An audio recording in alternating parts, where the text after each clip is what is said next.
And now you will see my colleagues and schoolmates from Inštitút of British American Studies from here in Prešove, and their twisted version of famous story Piper of Hamelin. So if you think you know the story, think again and watch.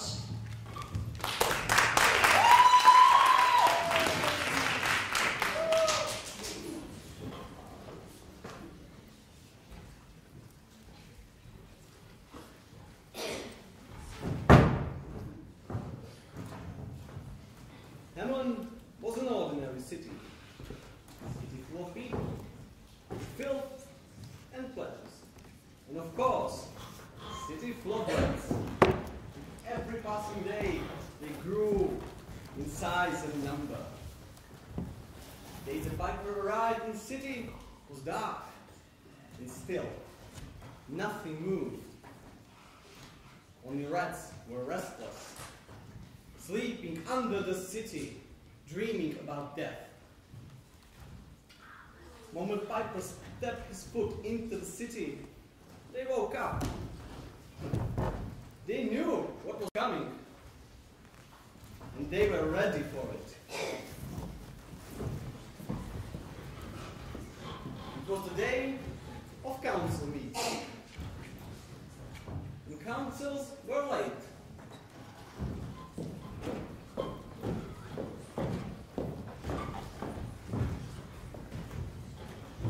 Suddenly, the doors burst open, and there stood a tall and thin stranger. He was dressed in most peculiar clothes of brightest red and yellow, with a jaunty feather in his hat and a strange pipe in his hand.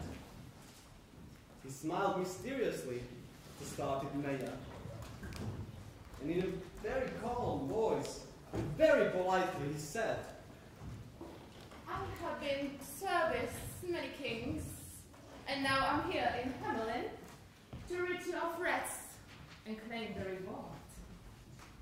The councillors were happy. It was as their prayers had been answered at last. They welcomed him warmly.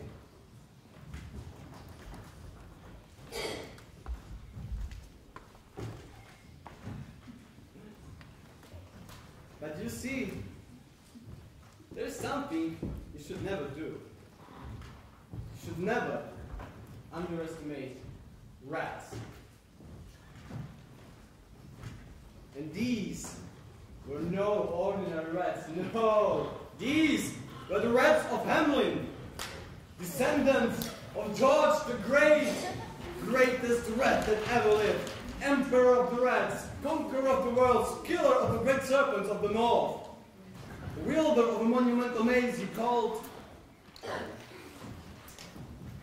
So trust me if I say this.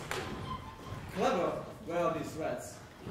They knew their way around.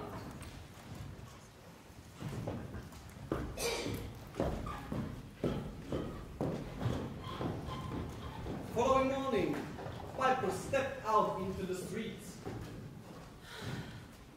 and pressed his strange pipe to his lips. And he played 3 high-pitched notes.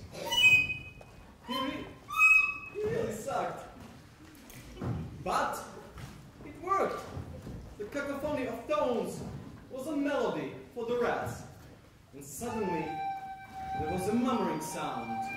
And like thunder rolling from the hills, it grew louder and louder.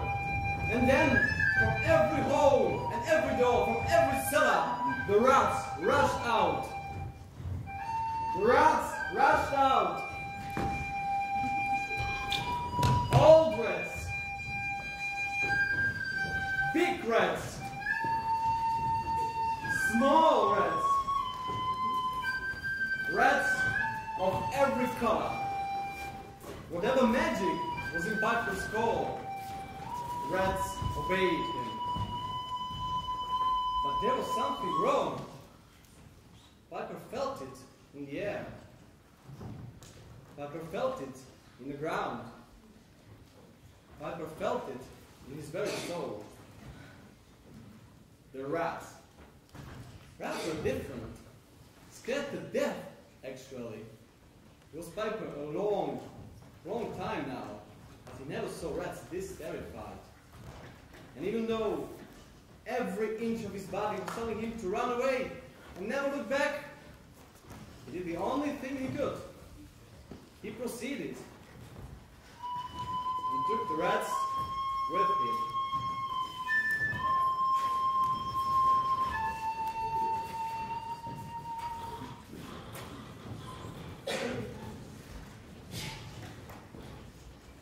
The pit, bottomless abyss, just outside the gates of Hamelin.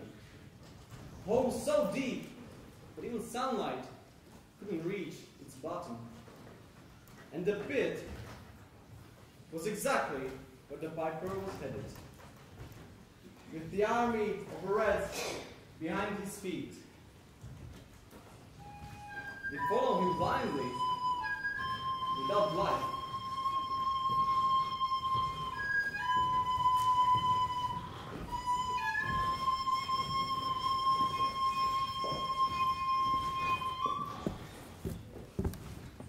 Piper commands, and rats obey. Like waterfall they fell, one after another. And Piper heard something. Oh, no! A voice, a human voice. Help me! No, not a voice, a scream. And thousands of them. When the last rat had fallen inside the pit, Piper finally understood. There were no rats. They were the people of Hamelin. But not anymore. Now, they were only dead flesh at the bottom of the pit. And with madness in his eyes, he fell down to his knees. And with unbearable pain in his heart, he started to cry. Because, Why me? the rats tricked him. Whatever magic they used, he had fallen for it. And so did the people of Hamelin. Quite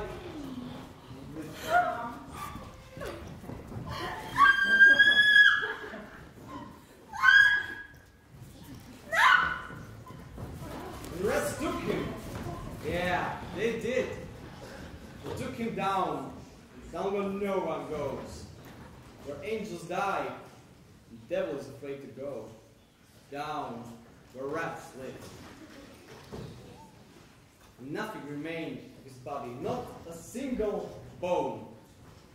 Nothing but a scattered cloak.